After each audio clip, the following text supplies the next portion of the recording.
Let's go ahead and call our meeting to order. Good morning and welcome to the study session for January 21st. I'm Vice Mayor Dennis Kavanaugh, and we'll excuse Mayor Giles, who is in snowy Washington, D.C. today. And the first item on our agenda is to review the items on Monday night's council meeting agenda.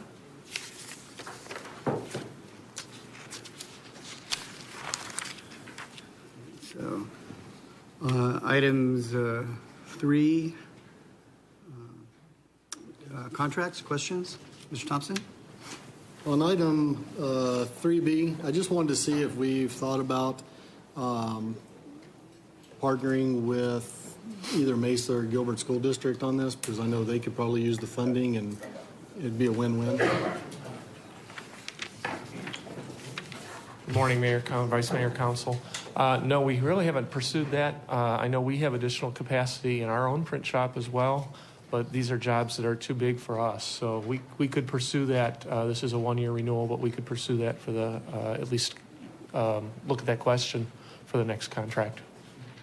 We do share a few things with the school district. I know on the IT side, we've done some things. Fleet, we've done some things. So it wouldn't be unusual for us to... No, it wouldn't. So we can ask that question. Yeah. Okay. Ms. Richens? So these are just for jobs that are too large to do in-house? Yeah. Okay. Yes. They're All right. mass jobs, yeah. Okay, thanks. Great. Page 3 is, again, contracts. Moving on to page 4, any other questions on items number 3s? Number 4 are resolutions. And number 5 will be recommendations from Audit and Finance Committee, which is actually meeting after we're meeting today.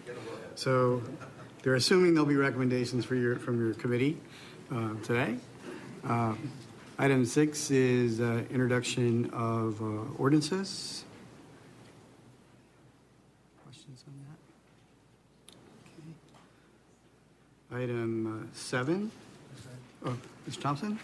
On item 7A, I want to make sure that if we change our code, that if we identify some intersections where the yellow arrow is actually causing more accidents, that we do have the ability to go back to the yellow, red, green, and that by amending this code, it's not going to set in stone that we can't go back and change. Because I know in District 6, we've had some issues with one of our flashing yellow lights that actually caused more accidents because people weren't sure when they could go, when they couldn't go, and so forth. Thank you. Mayor, Councilmember Thompson, yes, it just allows us to use the device in our code. It's kind of unusual, but City Mesa has traffic signal devices in their code, which is not common through all the other cities or other agencies. We just happen to have that in there, so it allows us to use the device. And we continue to monitor accident rates at intersections all the time. So if we see something that's changing or adjusting, we can make adjustments to it. I know on item 7D, we had some comments during the introduction, a large part of it dealing with parking. And I know that staff has been looking at parking access issues. And are there updates from either Mr. Wesley or Mr. Smith on this? On item 7D. Excuse me. Oh, no, sorry. Right. We moved that down to item 9 on your agenda. So. Oh, okay. I didn't catch that. Never mind. We'll defer that question for a few minutes. Anything else on item 7, approval of ordinances? Okay. And items 8, which are not on consent. Any other questions other than my question on 9A, now that I have it right? Mr. Wesley? Vice Mayor, Council, yes, on this item, some questions have been raised with regard to the parking. We are still working with the applicant to work through some of the details on that in terms of the parking on the site and the adjacent commercial area. And so we hope to have a final report for you on Monday before you take action. Mr. Richens? Yeah, I don't think it was just parking either. There was some view issues. They were worried. I think most of it just helping the neighbors understand how the windows are going to be situated, because neighbors are always worried that when you have tall buildings next to them that people are peering down into their backyards, and You know, and talking afterwards with the applicant, they said that they had situated windows and such, so it really wasn't the opportunity internally for somebody to just stand there and you know, look out the window towards other properties. But did those conversations take place between the applicant and the person who is concerned?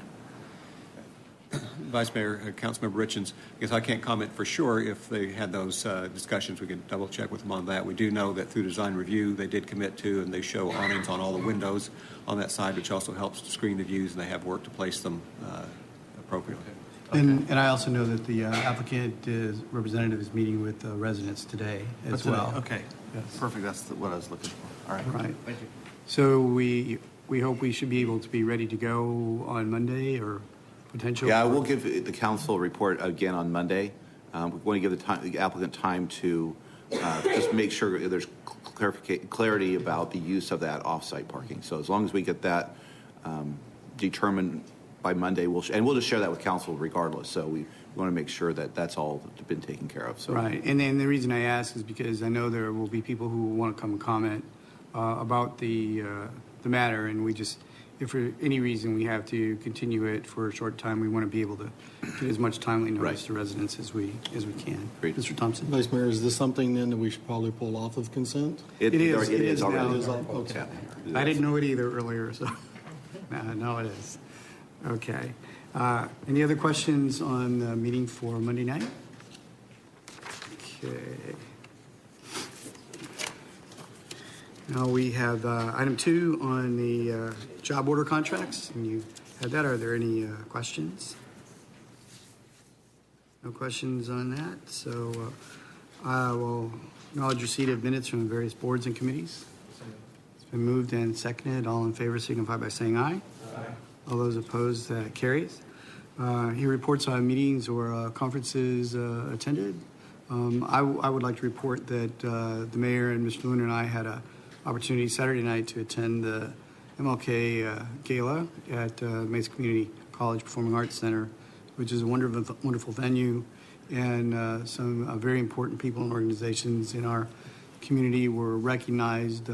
One in particular we'd want to mention is former Phoenix Councilmember Calvin Good, who has done decades and decades of service to Arizona and the community. And so that was a very nice event. Are there any other reports on meetings? Okay. Scheduling meetings and general information.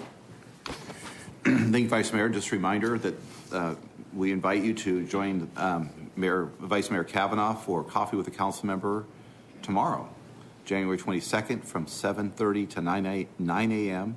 at the Mesa Contemporary Arts Museum. So a very informative opportunity.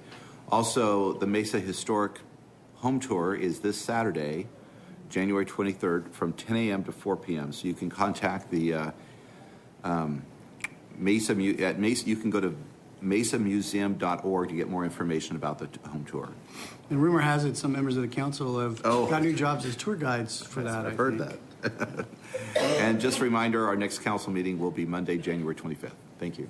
Thank you. Any questions for Mr. Rady, Mr. Thompson? I want to remind everyone, too, and you're welcome to attend this Saturday from 11 to 2 at Eastmart. We have our bicycle safety event, and it should be a good turnout. Hopefully the weather will cooperate with us this time, and it won't rain us out. Thank you.